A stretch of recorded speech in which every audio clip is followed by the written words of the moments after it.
make it work. I'ma make it work. Let's go. I'ma make it work. I'ma make it work.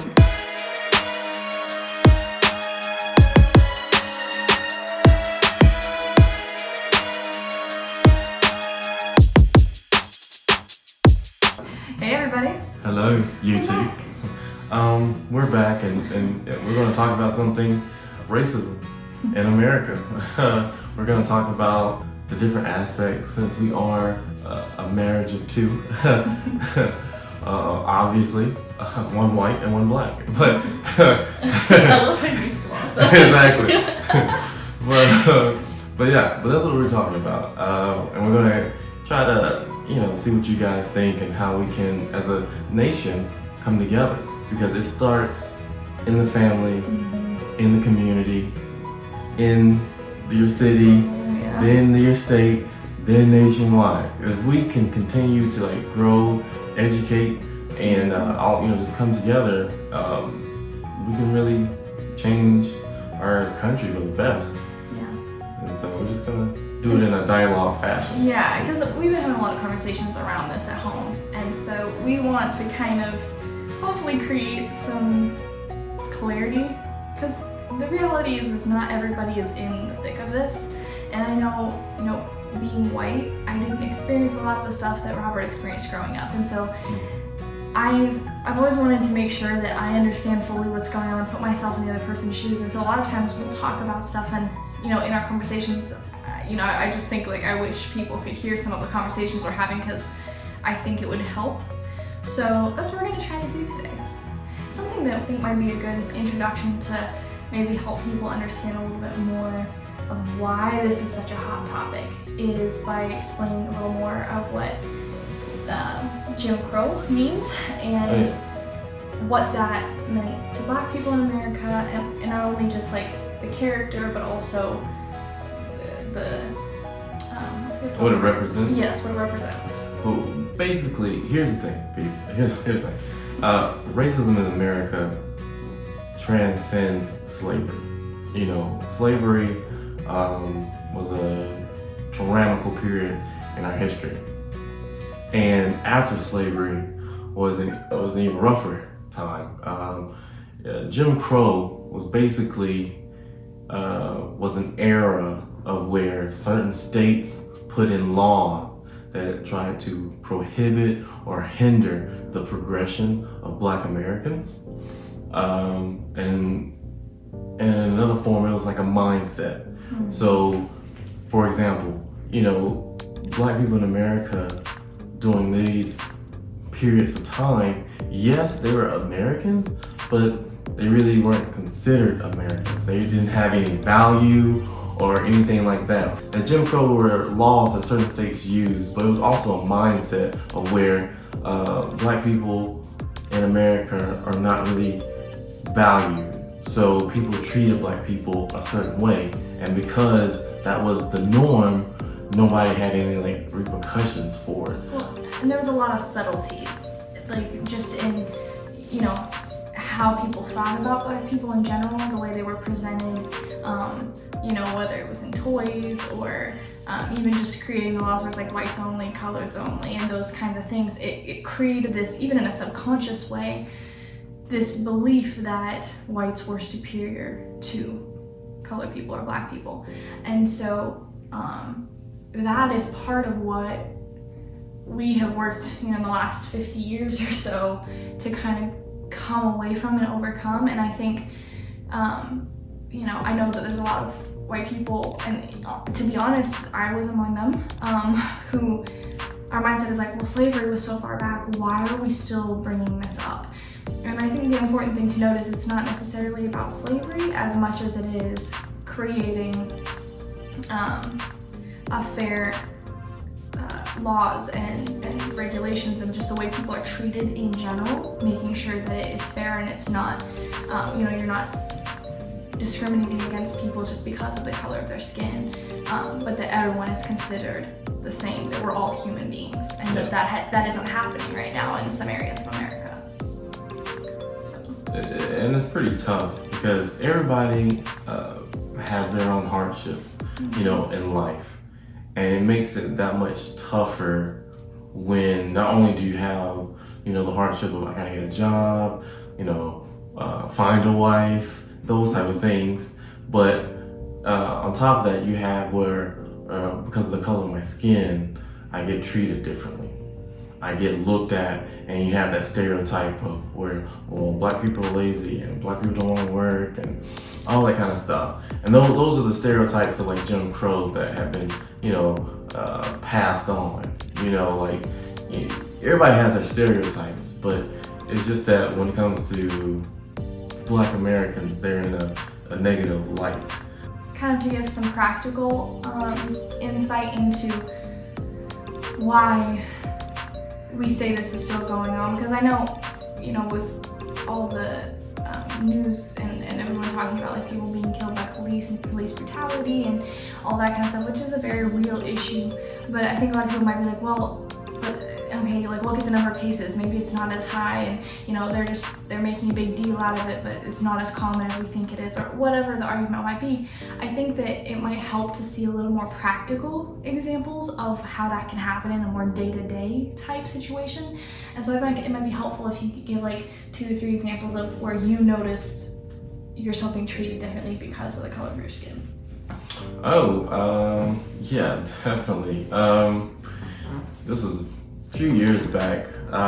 Me and my friends had got together, and we went out to eat for my birthday, and we went out and celebrated, ate wings, and across the street from the restaurant was a GameStop. Now, one of my friends, who was I believe he was the assistant manager at the time, he was like, hey, you guys gotta come over to my store and check out some games. And so the area that we were in was an outside mall in a nice area, north part of town. And so when we entered the GameStop, I noticed that the security guard was like looking at us. It was, it was like probably altogether it was like 6 of us. One of my friends, he did have a head wrap on, but that was because he had cornrows at the time. And so to keep his cornrows from looking bad, he puts a head wrap on, a do-rag on. And so when we walked into the establishment, we're just checking out, saying hey to people, me included, and some of my other friends were former employees of GameStop, so we knew some of the guys.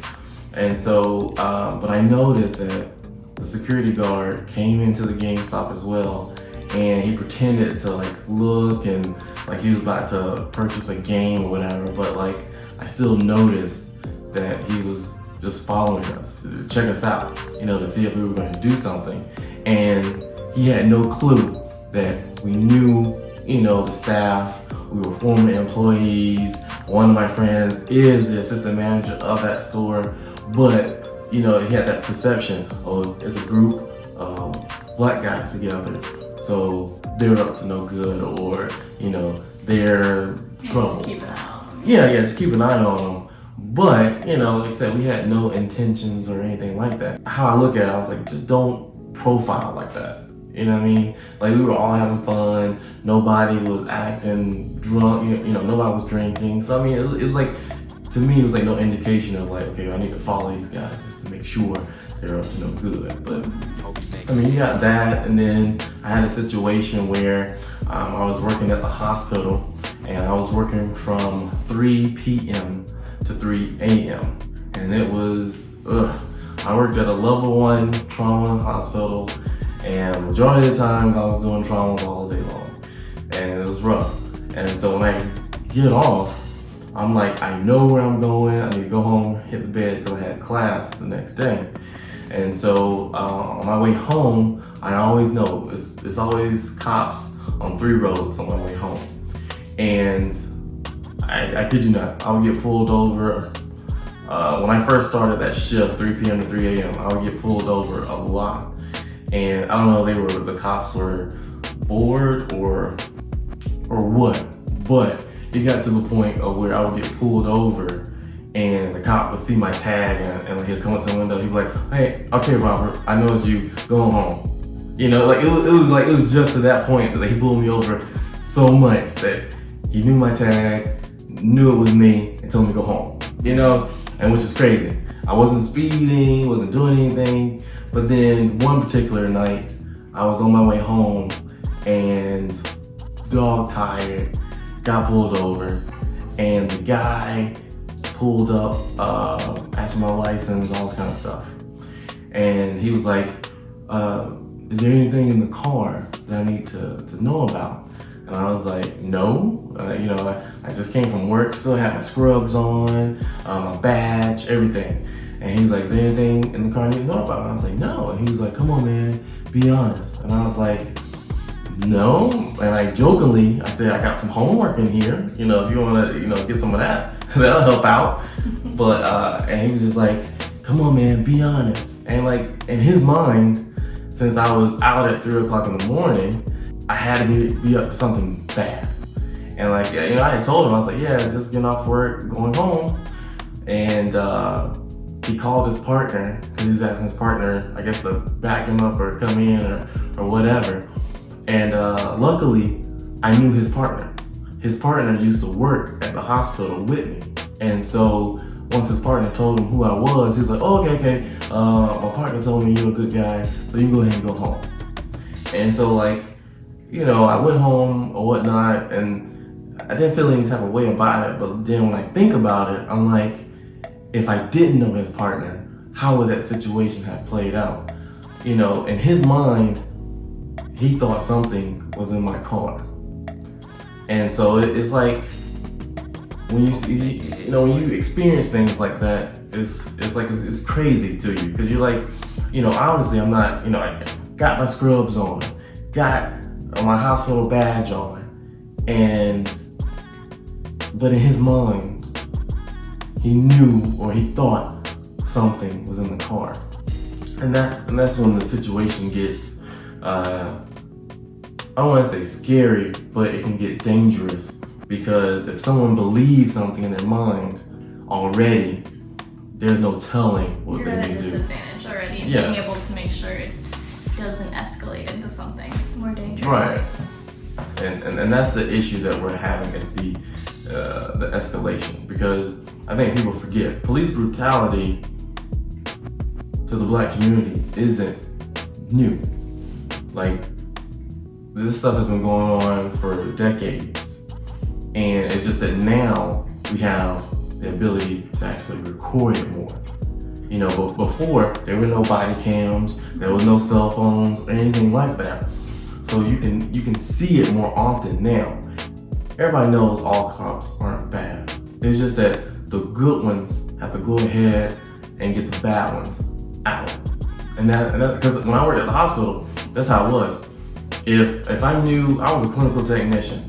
If a trauma was coming in and they're gonna need CPR or anything like that, and I knew a tech was in there that wasn't gonna do it, go ahead and get out, bro. And now, because you got somebody's life on the line. I think that's what it boils down to. If you see somebody doing wrong, see a cop doing wrong, just go ahead, call them out, do a report, and there we go. I think that will help a lot in a lot of situations. Yeah. Now, something else that we've kind of discussed and that I think is important to bring up is that, as a white person in the midst of all of this, obviously there's going to be extremes on both sides. Yes. But I think for the majority, our heart is we do see that there's things going on, and we want to help heal this and fix this and move past this.